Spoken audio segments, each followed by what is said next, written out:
Innal hamdalillah nahmaduhu wa nasta'inuhu wa nastaghfiruh wa na'udzu billahi min shururi anfusina wa min sayyiati a'malina may yahdihillahu fala mudhillalah wa may yudlil fala hadiyalah. Segala puji bagi Allah Subhanahu wa taala. Kami memujinya, beristighfar dan memohon ampunan kepadanya.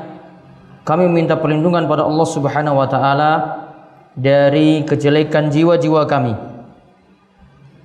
dan juga dari kejelekan amal-amal kami. Barang siapa yang Allah Subhanahu wa taala beri petunjuk, maka tidak ada yang dapat menyesatkannya. Dan barang siapa yang Allah Subhanahu wa taala sesatkan, maka tidak ada yang dapat memberikan petunjuk padanya. Wa asyhadu an la ilaha illallah wahdahu la syarikalah. Aku bersaksi bahwasanya tidak ada sembahan yang berhak disembah semata selain Allah Subhanahu wa taala, tidak ada sekutu baginya. Wa asyhadu anna Muhammadan abduhu wa rasuluh, dan aku bersaksi bahwasanya Muhammad itu adalah hamba dan utusan Allah Subhanahu wa taala. Allahumma sholli ala nabiyyina Muhammad wa ala alihi wa man tabi'ahum bi ihsanin ila yaumiddin. Ya Allah, curahkanlah solawat kepada Nabi kami Muhammad, juga kepada keluarganya, juga kepada setiap pengikutnya, bi ihsanin, yang mengikuti dengan baik, ila yaumiddin, hingga hari kiamat. Qala Allah Ta'ala fi kitabil karim, Allah Subhanahu wa taala berfirman dalam kitabnya yang mulia, ya ayyuhalladzina amanu taqullaha haqqa tuqatih wa la tamutunna illa wa antum muslimun. Wahai orang yang beriman, bertakwalah kepada Allah dengan sebenar-benarnya takwa, dan janganlah kalian itu mati kecuali menjadi seorang muslim. Wa qala ta'ala, dan Allah Subhanahu wa taala juga berfirman, ya ayyuhalladzina amanu taqullaha wa qulu qawlan sadida yuslih lakum a'malakum wa yaghfir lakum dzunubakum wa may yuti'illaha wa rasulahu faqad faza fawzan 'azima. Wahai orang-orang yang beriman, bertakwalah kalian kepada Allah dan berkatalah dengan perkataan yang benar, maka nantinya Allah akan memperbaiki amalan-amalan kalian dan juga akan mengampuni dosa-dosa kalian. Dan siapa yang taat kepada Allah dan Rasulnya, maka dia akan mendapatkan keberuntungan yang besar. Fa inna asdaqal hadisi kitabullah, dan sebaik-baik perkataan itu adalah kitabullah. Wa afdalul huda huda Muhammadin sallallahu alaihi wasallam, sebaik-baik petunjuk itu adalah petunjuk Nabi kita Muhammad sallallahu alaihi wasallam. Wa syarrul umur, dan setiap perkara yang jelek, dan wa syarrul umuri, dan sejelek-jeleknya perkataan itu adalah muhdatsatuha, yaitu perkara-perkara yang diada-adakan. Wa kullu muhdatsatin bid'ah, setiap perkara yang diada-adakan itu adalah bid'ah. Wa kullu bid'atin dhalalah, setiap bid'ah itu adalah sesat. Wa kullu dhalalatin finnar, dan setiap kesesatan itu tempatnya adalah di neraka. Kaum muslimin jamaah salat Jumat rahimani wa rahimakumullah. Kita tahu bersama bahwasanya ajaran agama kita, ajaran Islam, itu benar-benar membawa kemudahan bagi kita sekalian. Allah Subhanahu wa taala berfirman dalam surat Al-Baqarah ayat 185 ketika membicarakan tentang syariat puasa. Allah berfirman, yuridullahu bikumul yusra wa la yuridu bikumul usra. Sesungguhnya Allah itu menginginkan bagi kalian itu kemudahan, dan Allah tidak menginginkan bagi kalian itu kesulitan. Sebelumnya Allah Subhanahu wa taala menyebutkan tentang syariat puasa, yaitu bagi orang yang sakit. Allah Subhanahu wa taala sebutkan, wa man kana maridan aw ala safarin fa iddatun min ayyamin ukhra. Siapa yang dalam keadaan sakit lantas dia tidak puasa, atau dalam keadaan melakukan perjalanan jauh lantas dia tidak berpuasa, maka hendaklah dia mengganti puasanya di hari yang lain. Syariat ini menunjukkan, sebagaimana kata Ibnu Katsir rahimahullah, beliau katakan, sesungguhnya diberikan keringanan bagi kalian yaitu bagi kaum muslimin untuk tidak berpuasa. Ada keringanan ketika dia itu sakit, dan ada keringanan ketika dia itu melakukan safar, melakukan perjalanan jauh. Namun puasa ini wajib bagi yang mukmin, yang mukim dan sehat. Ya, wajib bagi orang-orang yang tidak bersafar dan dia juga dalam keadaan sehat, wajib baginya untuk berpuasa. Itu semua adalah kemudahan dan rahmat Allah bagi kalian, yaitu bagi kaum muslimin. Maka kaum muslimin yang semoga senantiasa dirahmati oleh Allah Subhanahu wa taala, intinya dari ayat tadi, di dalam agama kita ada kemudahan terkait dengan masalah puasa dan amalan-amalan yang kita nantinya jalankan. Ketika kita menjalani puasa Ramadan, di dalamnya itu ada berbagai macam kemudahan. Kita akan lihat beberapa kemudahan ini. Yang pertama, yaitu kemudahan bagi orang sakit. Siapa saja yang sakit, maka dia boleh ambil keringanan. Dia boleh ambil keringanan untuk tidak berpuasa. Kalau sakitnya itu berat dan sulit untuk berpuasa, silakan dia tidak berpuasa saat itu.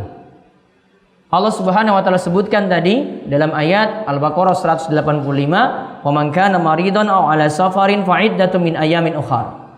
Siapa yang dalam keadaan sakit atau dalam keadaan melakukan perjalanan jauh, lantas dia tidak berpuasa, maka hendaklah dia mengganti puasanya tadi di hari-hari yang lainnya. Ini kemudian yang pertama bagi orang yang sakit. Kemudian yang kedua bagi musafir, yaitu jika dia dalam keadaan safar, boleh mengambil keringanan tidak berpuasa. Namun di sini para ulama itu rinci. Ada orang yang melakukan perjalanan jauh, dia itu dalam keadaan berat sekali untuk berpuasa, berat saat safar dan berat akhirnya untuk berpuasa. Maka silahkan ketika itu dia ambil keringanan ketika itu untuk tidak berpuasa. Nabi SAW pernah menyaksikan ada seorang yang ketika itu dikerumunin oleh orang-orang dan diberikan naungan supaya dia itu bisa menjalani puasa. Dia sedang puasa saat itu. Ada orang-orang yang memberikan dia itu payung yang menutupi dirinya. Maka ketika itu Nabi SAW itu mengatakan, "Laisa minal bir as-shaumu fis safar." Tidak termasuk kebaikan untuk kondisi ini kalau ada yang tetap berpuasa, padahal puasanya itu berat saat itu. Namun kalau keadaannya mudah, misalnya perjalanan dengan menggunakan pesawat terbang dari Jogja sampai Jakarta hanya menempuh perjalanan 1 jam, dia tidak mengalami kesulitan apapun, maka tetap saat itu untuk perjalanannya dia tetap menunaikan puasa.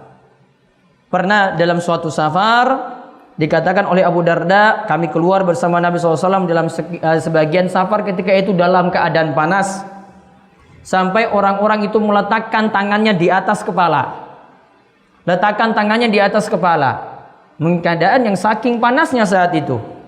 Ketika itu ada di antara para sahabat yang tidak berpuasa, membatalkan puasanya, dan ada yang saat itu tetap berpuasa. Di situ yang berpuasa adalah Rasulullah SAW dan Ibnu Rawahah. Tetap menjalankan puasa meskipun safar, meskipun sedang melakukan perjalanan jauh, maka tetap Rasulullah SAW berpuasa saat itu karena beliau kuat. Namun pernah ada kondisi yang sangat-sangat berat sampai Rasulullah SAW itu membatalkan puasanya, dan saat itu ada yang tetap berpuasa. Rasulullah SAW mengatakan, ulaikal usah, mereka itu adalah orang yang durhaka, mereka itu adalah orang yang durhaka. Maka kesimpulannya para jamaah sekalian, sebagaimana kata Syekh Muhammad bin Shalih Al-Utsaimin, saat kita safar melakukan perjalanan jauh, maka tergantung kemudahan bagi kita. Kalau memang berat, maka ingatlah firman Allah, wala taqtulu anfusakum innallaha kana bikum rahimah. Seperti yang disebutkan dalam surat An-Nisa ayat 29, janganlah kalian itu membunuh diri kalian sendiri, sesungguhnya Allah itu benar-benar menyayangi kalian. Itu kemudian yang kedua bagi musafir, dia boleh tidak puasa. Kemudian yang ketiga bagi tiang sepuh, ketika tidak puasa maka boleh dia mengambil keringanan tidak puasa saat dia tidak mampu, lagi stroke, atau dia punya penyakit yang menaun yang tidak kunjung sembuh, maka dia boleh ambil keringanan tidak puasa dan nantinya diganti dengan fidyah. Allah Subhanahu wa taala berfirman dalam surat Al-Baqarah ayat 184, wa 'alal ladzina yutiqunahu fidyatun ta'amu miskin. Bagi orang yang berat untuk menjalankan puasa, maka hendaklah sebagai gantinya dia memberikan makan fidyah, berupa makan tadi diberikan kepada orang miskin. Dan kata Ibnu Qudamah dalam kitabnya Al-Mughni, dikatakan ini berlaku juga untuk tiang sakit yang sakitnya tidak kunjung sembuh. Umurnya walaupun mungkin 30 tahun, 40 tahun tidak kunjung sembuh bertahun-tahun dan berat untuk menjalani puasa, boleh ketika itu puasanya digantikan dengan fidyah. 1 hari puasa, 1 bungkus makanan yang diberikan pada orang miskin. Kemudian ada kemudahan lagi yang keempat bagi wanita hamil dan menyusui. Kalau wanita hamil dan menyusui, boleh dia tidak puasa ketika berat untuk menjalani puasa sebagai gantinya. Dirinci menjadi 2, kalau dia berat untuk menjalani puasa dan nantinya dia punya kemampuan untuk menjalani puasa lagi setelah 1 atau 2 tahun, maka tetap nyaur, tetap qada puasa, tidak diganti dengan fidyah. Namun kalau nantinya dia itu berat untuk menjalani puasa, utang puasanya numpuknya sampai 50 hari, 60 hari, sampai 100 hari, dikarenakan hamil menyusui berturut-turut 3 anak dalam 6 tahun. Maka ketika itu boleh diganti dengan fidyah. Untuk kondisi pertama disamakan seperti orang sakit, untuk kondisi kedua tadi disamakan seperti tiang sepuh yang sudah berat untuk menjalani puasa. Kemudian yang kelima, dibolehkan bagi wanita haid. Tidak perlu khawatir ketika dapati bulan Ramadan, memang tidak boleh puasa, memang tidak boleh sholat. Namun orang yang mengalami haid tadi, wanita yang mengalami haid, dia bisa melakukan ibadah-ibadah, tetap masih bisa. Seperti misalnya yang pertama, membaca Al-Quran. Masih dibolehkan bagi wanita haid asalkan tidak menyentuh Al-Qurannya secara langsung. Kemudian boleh berzikir bagi wanita haid, asalkan di sini ya zikirnya dia zikir apapun. Karena ini dikatakan sepakat para ulama hal itu dibolehkan. Juga wanita haid masih boleh berdoa, sepakat para ulama. Juga boleh wanita haid mencari malam Lailatul Qadar dan tidak disyaratkan mesti itikaf di masjid. Dan juga masih boleh wanita haid yang lagi datang bulan, yang punya halangan, masuk masjid untuk mengikuti pengajian, untuk mengikuti pengawasan. Karena ini pendapat yang paling kuat di antara pendapat para ulama. Demikian 5 kemudahan terlebih dahulu. Mudah-mudahan bermanfaat. Aku qouli hadza wa astaghfirullah li wa lakum wa lisairil muslimin innahu huwas samiul alim.